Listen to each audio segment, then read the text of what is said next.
होना चाहिए। अब कोई किसी के पास जमीन विश्वाभर ना हो और नाम उसका भूमिधर, किसी की आंखें दोनों फूटी हो और नाम हो नैन सुख, इसका नाम मैं रख रहा हूं राम। जो सभी को आराम दे, आनंद दे, वो राम होता है। जो पूरे विश्व का भरण पोषण करे, वो भरत। जो वेद का प्रकाश फैलाए संसार में, वो शत्रुघ्न। और जो पूरे संसार को शेषनाग बन के धारण करता है, उठाता है सिर पर, उसका नाम लक्ष्मण। सकल जगत आधार, शेषनाग के रूप में जो पूरे संसार को उठाता है, धारण करता है, उसका नाम लक्ष्मण। और एक बात मैं कहूँ ना, सृष्टि के संचालन के लिए, संसार को चलाने के लिए यही चार वस्तुएं आवश्यक है। अगर ये चार वस्तुएं ना हो तो संसार चल नहीं पाएगा। संसार के संचालन के लिए, संसार छोड़ो, आपका जीवन आप देख लो, अपना जीवन ही संसार है। अपने जीवन को चेक करो, आपके जीवन के चलाने के लिए यही चार वस्तुएं चाहिए। ये चार ना हो तो आप ठीक से जी नहीं पाओगे। नंबर एक, आनंद। राम आनंद है। आनंद ना हो जीवन में तो आप सुसाइड कर लोगे। तनिक बहुत भी आनंद ना हो तो आप सल्फाज खा लोगे, पंखन झूल जाओगे। आनंद चाहिए जीवन में। आनंद नहीं होगा तो आप चैन से जी नहीं पाओगे। राम आनंद है और जीवन के लिए आनंद की जरूरत है, संसार के लिए, ठीक है। दूसरी जरूरी चीज है भरण पोषण, ने भोजन। अच्छा, भरण पोषण ना हो तो आप चैन से जी पाओगे। खाने का जुगाड़ ना हो, पीने जुगाड़ ना हो, भोजन पानी व्यवस्था बढ़िया ना हो, भरण पोषण ठीक से न हो रहा हो, तो क्या आपका जीवन सुचारू हो पाएगा? ठीक से चल जी पाओगे आप? ये संसार चल पाएगा? रोटी कपड़ा मकान जरूरत है जीवन की। रोटी की व्यवस्था ना हो तो आप नहीं चैन से जी नहीं सकते हो। तो भरण पोषण की जरूरत पड़ती है। वो भरत का रूप है, भरत का गुण है वो। तीसरी चीज चाहिए ज्ञान, वेद का प्रकाश। अगर वेद प्रकाश न हो, नाम शत्रुघ्न वेद प्रकाशा, वेद का ज्ञान न हो तो इंसान का जीवन पशु कैसा हो जाएगा। आप कल्पना करिए, थोड़ा सा सोचिए, जानवरों के यहाँ वेद नहीं होता है, शास्त्र नहीं होते हैं, ज्ञान नहीं होता है, तो जानवर कैसा जीवन जीते हैं, है ना। न कुल्ला करते हैं, न मंजन करते हैं, न नहाते हैं, जो पाया खा लिया, जो पाया पी लिया। न पता है बहन कौन है, न पता है बेटी कौन है, न पता है उनको अम्मा कौन हमारी है, पता है किसी को कर सके, संसार को संभाल सके। ये धरती कहीं कहीं कोई चीज पर रखी थोड़ो है। आपको शायद पता है कि नहीं पता है, ये धरती ऐसे झूल रही है सिर पर से। आपको क्या लगता है ये धरी कहीं पर धरी हुई है? कहीं पर धरी थोड़ो है, ये हवा में है। यही नहीं, सब हवा में है, सब कुछ हवा में चल रहा है। सूर्य हवा में, चंद्रमा हवा में, तारे हवा में, धरती हवा में। ऊपर से लोग फोटो खींचते हैं, खाली लटकी है सिर्फ से, इसके नीचे वो ऊपर कुछ नहीं। कौन संभाले इसको, है ना। लटकी हुई चीज को कोई न कुछ संभाले हुए है। सकल जगत आधार, जो पूरे संसार को आधार दिए हुए है। आधार न हो धरती ध्वस्त हो जाएगी। तभी तो संसार चल रहा है, जब कोई रोके है इसको, कोई संभाले है इसको। और वो कौन है? लक्ष्मण नाम उधार, शेषनाग बन करके लक्ष्मण जी अपने फन के ऊपर इसको संभाले हुए हैं, तब ये संसार चल पा रहा है। तो संसार के संचालन के लिए आनंद चाहिए, भरण पोषण चाहिए, वेद का प्रकाश चाहिए, और कोई न कोई इसको धारण करने वाला चाहिए। ये चारों व्यवस्थाएं कौन संभालता है? आनंद राम, भरण पोषण भरत, वेद का प्रकाश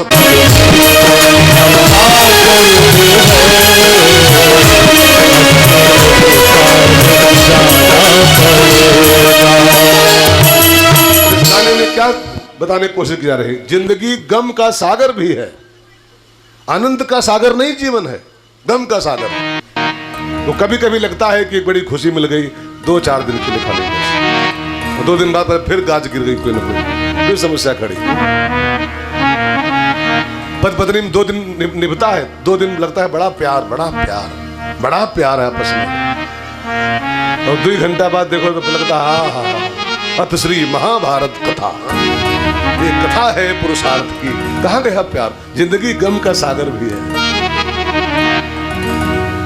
जीवन है अगर जहर, लेकिन जहर जो केवल पिएगा वो तड़पेगा, वो हाय हाय करेगा।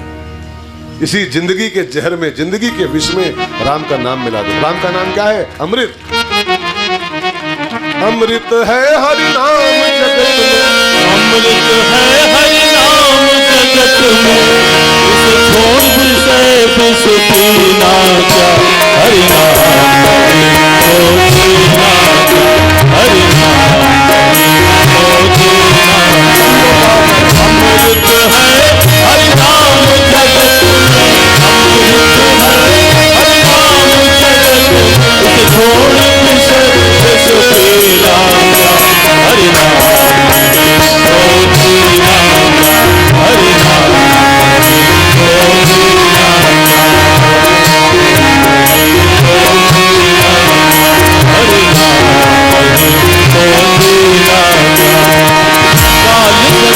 अपने रस बोले ना जाने कब सिर चढ़े बोले, काल सदा अपने रस बोले ना जाने कब सिर चढ़े बोले। हरि का नाम जपो निस्वासर, हरि का नाम जपो निस्वासर, इसमें वर्ष महीना क्या, हरि अमृत है हरि नाम जगत में, अमृत है हरि नाम जगत में, छोड़ विषय विष पीना क्या, हरि नाम को जीना क्या, हरि नाम को जीना क्या, हरि नाम को जीना क्या, हरि नाम को जीना हरि नाम तुम्हारा फिर तो फिरता मारा तीरथ है, हरि नाम तुम्हारा फिर तो फिरता मारा अंत समय हरि नाम न आवे, अंत समय हरि नाम न आवे। कोई पैदा होए, कोई अशुद्धि हो, लेकिन राम नाम सब अवस्थाओं में छूटे। पूजा पाठ नहीं छूटे सब में। पूजा पाठ हर जगह हर समय नहीं हो सकता है। अब सूतक लगा हो घर में, बच्चा पैदा हुआ हो, तो 12 तक आप पूजा नहीं कर सकते हो। 12 दिन पूजा मना है। कोई परिवार में मर जाए तो 13 दिन तक पूजा पाठ मना है, पूजा पाठ नहीं कर सकते हो। लेकिन सत्संग और हरिनाम, कथा भागवत सुनना, मैंने अब यजमान न बने, आरती न करे, पूजा न करे, बाकी बैठ के सुनने में कोई हर्ज नहीं। सूतक हो चाहे पूतक हो, शुद्धि हो चाहे अशुद्धि हो, हर अवस्था में छूट है इसमें, हर अवस्था में। भगवान का नाम रखा गया राम। चारों भाइयों का नामकरण हुआ है, राम, लक्ष्मण, भरत, शत्रुघ्न। ठीक है ना? थोड़ा सा बेटा और दिख साफ करो यार, आवाज बहुत मोटी मोटी आ रही।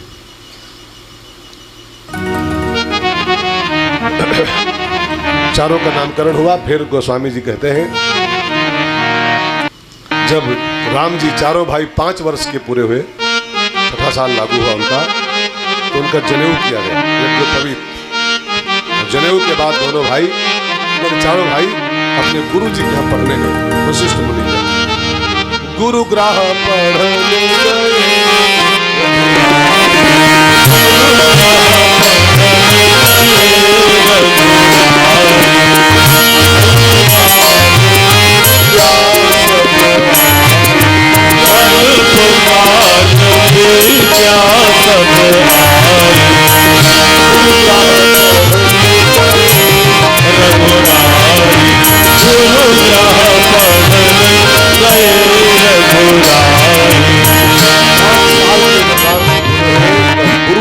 पढ़ने भेजे गए। और सच्चा गुरु मिल जाए तो अल्पकाल विद्या सब आए। अच्छा गुरु मिल जाए तो अल्पकाल में सारी विद्याएं इंसान को मिल जाती हैं। राम जी अपने गुरु जी के यहाँ मात्र 56 दिन रहे थे, 56 दिन। और 56 दिन में भगवान राम ने सारी विद्याएं पढ़ लिया। क्यों? अच्छे गुरु मिल गए थे, सच्चे गुरु। अच्छा गुरु मिल जाए तो सेकंडों में सारा काम कर देता, सेकंडों भर में। रामकृष्ण परमहंस के पास वो आया, कौन? विवेकानंद नरेंद्र, बड़ा उद्दंड था, बड़ा कुतर्की था बच्चा है, कलकत्ता का बच्चा। रामकृष्ण के पास आया और आते आते तपाक से प्रश्न पूछा, क्या आपने भगवान को देखा है? तो रामकृष्ण बोले, यस, देखा है। तो दूसरा सवाल किया, हमको दिखा सकते हो? का 1 सेकंड के अंदर दिखा सकता हूं, 1 सेकंड में। का दिखाओ। और रामकृष्ण बाबा ने अपने दाहिने हाथ का अंगूठा उसके माथे पर लगा दी। होगा बहुतों को, एशाम न विद्या, किसी को याद है ये श्लोक? बस बहुत बचपन में पढ़ा था मैंने, अच्छा 6-7 में। एशाम न विद्या न तपो न ज्ञानम न शीलम न गुणो न धर्मः ते मृत्यु लोके भूभार भूता मनुष्य रूपेण मृगः चरन्ति।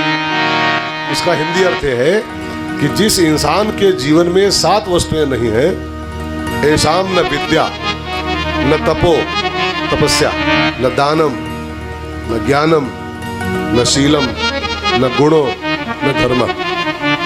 न विद्या है, न तपस्या है, न ज्ञान है, न दान है, न तपस्या है, न धर्म है, न शील है, न गुण है ना?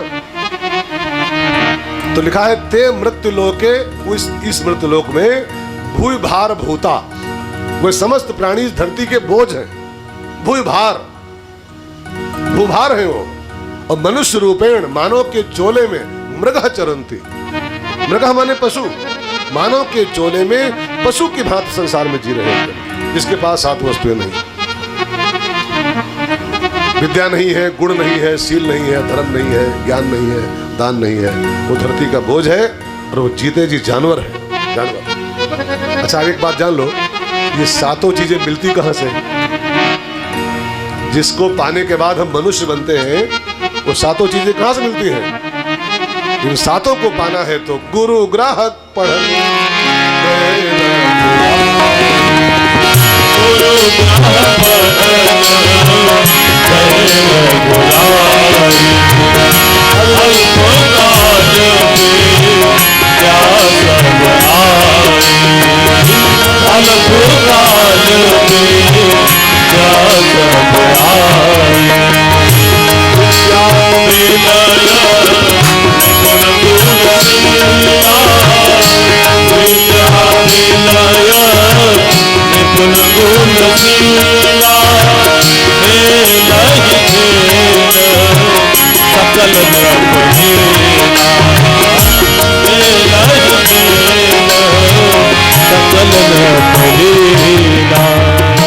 हमारे बच्चे खाली BBA MBA कर लें और खाली BTech MTech कर लें और मानो न बन पाए ठीक से, तो उनका जीवन भी जानवर है।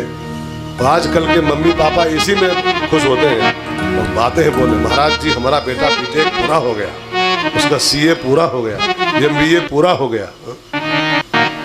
इससे वो मनुष्य नहीं बन गया। BBA करके कोई मनुष्य बनता है क्या? MTech कर लिया तो मानो हो गया हो? नहीं। इस बात का चेकअप करो कि आपका बेटा BTech MTech किया, ठीक है, मनुष्य बना कि नहीं बना, मानव बना कि नहीं बना। इंजीनियर बन गया ठीक है, डॉक्टर बन गया ठीक है, लेकिन मानव बना कि नहीं बना। और मानव बनने के उपाय BTech MTech नहीं है। मानव कोई MBA करके नहीं बनता है। MBA करेगा तो कहीं मैनेजर बन जाएगा, बने हो, मानव नहीं बनता है। BTech करेगा तो इंजीनियर हो जाएगा, मनुष्य नहीं हो पाएगा। मनुष्य बनने की जो शर्तें हैं वो दूसरी हैं, विद्या, विनय, निपुण, गुण। फिर बंगला दीजिए, फिर कार दीजिए, फिर बंगला दीजिए, फिर कार दीजिए। पहले बच्चों को अच्छे संस्कार दीजिए, पहले बच्चों को अच्छे संस्कार दीजिए, अच्छे संस्कार दीजिए। फिर बंगला दीजिए, फिर कार दीजिए, फिर बंगला दीजिए,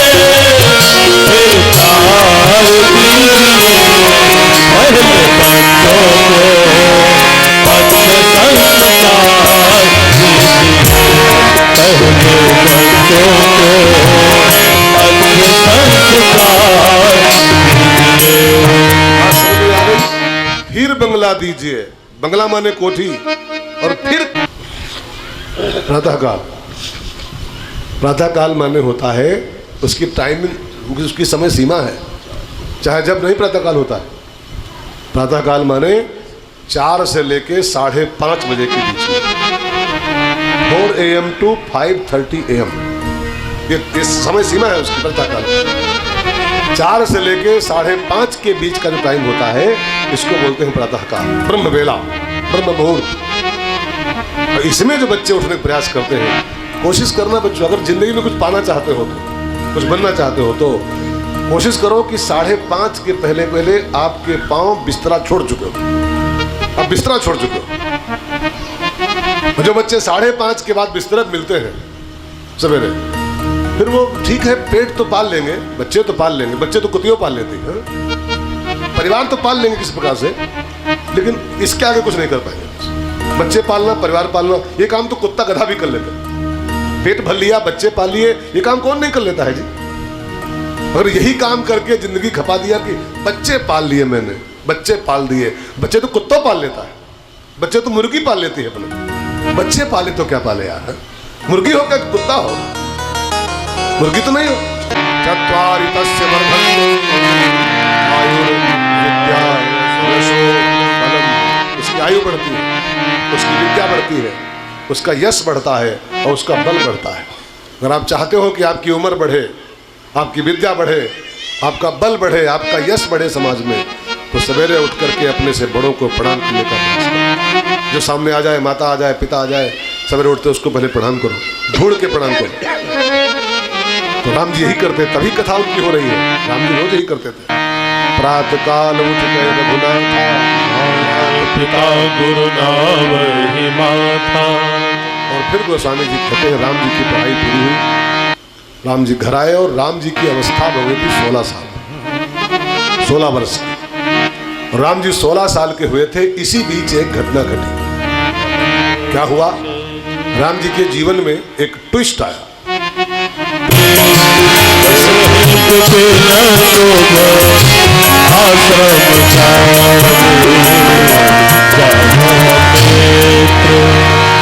पढ़ाई पूरी करके घर आए थे, बस थोड़ा सा समय बीता कि उसी जमाने में बिहार में एक महात्मा रहते थे।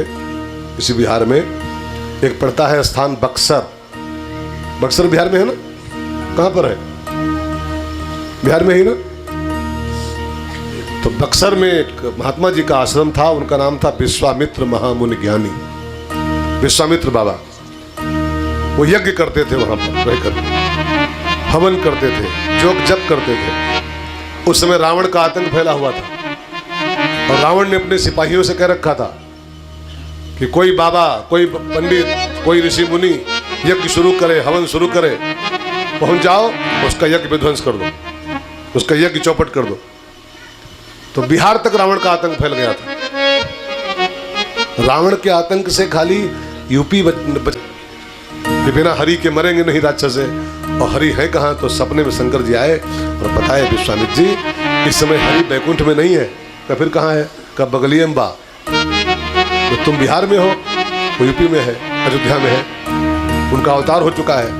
और राम जी बस अभी अभी पढ़ाई पूरी करके जस्ट घर पे आए हैं, 2-4-10 दिन पहले, महीना भर पहले। उनका अवतार हो चुका है, इसी काम के लिए संसार में आए हो, इसी काम के लिए। परित्राणाय साधु नाम अविनाशाय च दुष्कृताम धर्म संस्थापनार्थाय, इसलिए संसार में अवतरित हुए हैं। जाओ उनको मांग लो, ले आओ, मांग करके राम लक्ष्मण को अपनी यज्ञ पूरी कराओ। विश्वामित्र को बड़ी खुशी मिली। वाह भोले बाबा वाह, मैं तो मानता था कहीं 7वें आसमान के ऊपर है, वो तो बगलिए में बा, बगल में ही आ गया हरि। मैं जाता हूं, मांग के लाता हूं।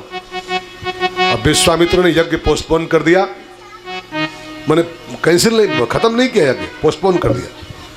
जो आचार्य जी थे सतयुग में बहुत पहले, तो हरिश्चंद्र को और तारा को और रोहित को, राम जी के बाबा थे हरिश्चंद्र, काशी में खड़ा किया और तीनों बेच गए।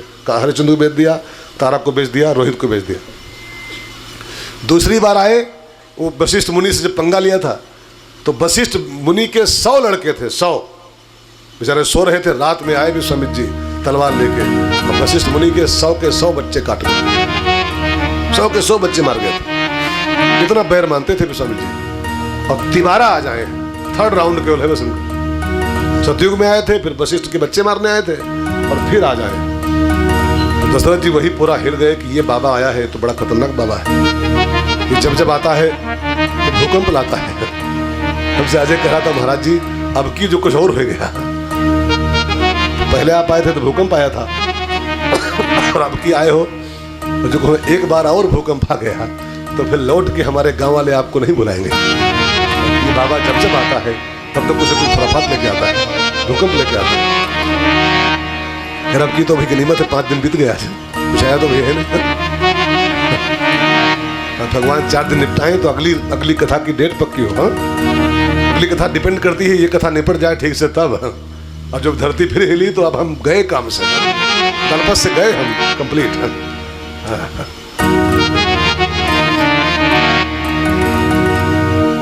तो दशरथ जी को लगा ये बाबा जब आता है अयोध्या में कुछ न कुछ ये उत्पात करता है, और ये तीसरी बार आया है तो ये क्या उत्पात करेगा।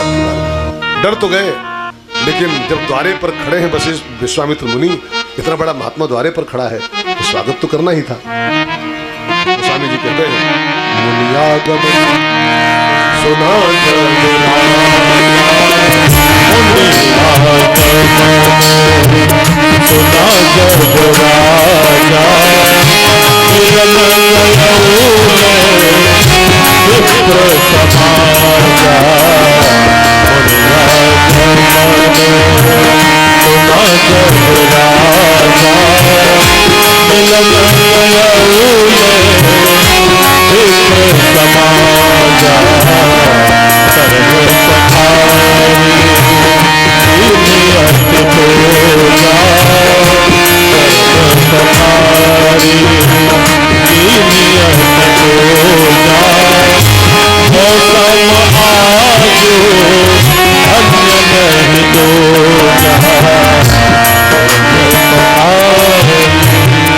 द्वारे पर पहुंचे दशरथ जी, स्वागत किया, महल में लाए, चरण पखारे विश्वामित्र जी के, पूजा किया, जलपान कराया, और फिर पूछा गुरुजी कि कारण आगमन तुम्हारा, क्यों आए हो, आदेश क्या मेरे लिए, क्या आज्ञा है। कहाओ सो करत न लाओ मारा, आप बस आदेश करो, आपका आदेश निकलने की देर है, उसको पूरा करने में देर नहीं करूंगा मैं, बोलो क्या चाहिए, किस लिए आए हो, आदेश करो। तो विश्वामित्र ने कहा, राजन अब की बार मैं तुम्हारे यहाँ कुछ मांगने आया हूं, पहले आया था बेचने आया था, दोबारा आया तो उनका नेचर होता है।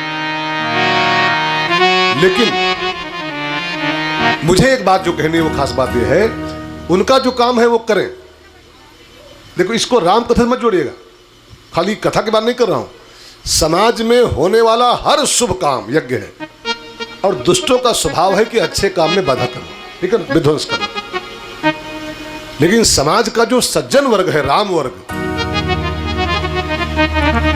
अगर वो तैनात हो जाए ठीक से राम की तरह कि मैं खड़ा हूं आपके साथ, चिंता न, मैं तैनात हूं, तो फिर दुर्जन बहुत नहीं है। मेरी एक कथा में योगी जी आए थे, योगी जी ना अपने सीएम साहब यूपी के, जब सीएम नहीं थे तो हमारी कथा में कई बार आए थे। उन्होंने एक बार कथा में बोला था कि रमेश भैया, समाज में आज भी दुष्टों की संख्या केवल 10% है, इसको समझ के सुनना। दुष्ट कितने हैं समाज में? केवल 10%। सज्जनों की संख्या है 90%। अपने गांव में आप चेक कर लो, दुष्ट कितने होंगे पूरे गांव, दुष्ट कितने होंगे? 5-7, 10-15, और सज्जन कितने हैं? 90%। लेकिन वो 90 मार खा रहे हैं और 10 हावी समाज के ऊपर। पूरे समाज को 10 लोग हिलाए, 90 का जीना हराम किए। अपने गांव से चेक करो, गांव में दुष्टों की संख्या बहुत नहीं होती है, किसी भी गांव में 2-4 खाली दुष्ट होते हैं गांव भर में, लेकिन वो 2-4 दुष्ट ही पूरे गांव की नाक में दम किए होते हैं। पूरा गांव अच्छा है, 2-4 दुष्ट खाली हैं, और 2-4 दुष्ट पूरे गांव का जीना हराम करते हैं। क्यों? हम 90 होके मार खा रहे हैं, वाई वो 10 होके मार रहे हैं, हम 90 पिट रहे हैं। कारण क्या है?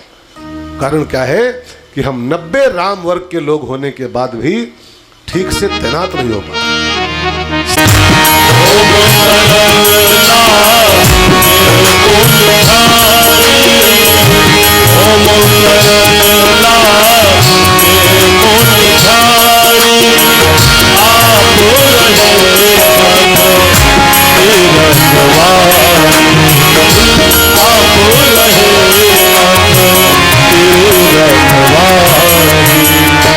बैठे हैं, दूसरे गांव से आते हैं।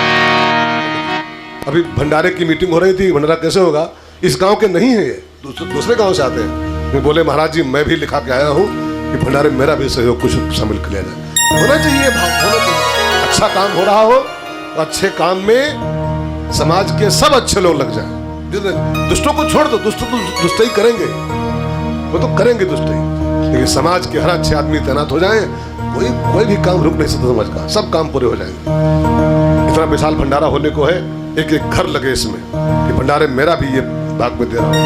आटा दे दे 5 किलो, कोई 10 किलो, 50 किलो, कोई रिफाइंड दे दे, कोई सब्जी ला दे, सब्जी मेरी ओर से, कोई पत्तल ले आए, कोई गिलास ला दे, 5000 2000 ऐसे भी के मिल के उठा ले बोझ। भंडारा कितने हो जाएंगे, 25 भंडारा हो जाएंगे, लेकिन लग जाओ तब तो ना, लगो तब होगा, लगना पड़ता है, तैनात होना पड़ता है।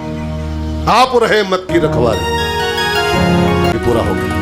बारिश सुबह मारे गए, मारिच फेंका गया और सुबह मारा गया, तड़का मारी गई और यज्ञ पूरा हुआ। और विश्वामित्र का यज्ञ समाप्त ही हुआ था, बस पूर्णाहुति हो रही थी, भंडारा हो रहा था। उसी दिन जनकपुर से एक न्योता आ गया। जनकपुर बिहार में पड़ता है, जानकी जी का जो बिहार में है कि नेपाल में, अब नेपाल में, पहले बिहार में था। पहले नेपाल नहीं था, नेपाल इंडियन था पहले।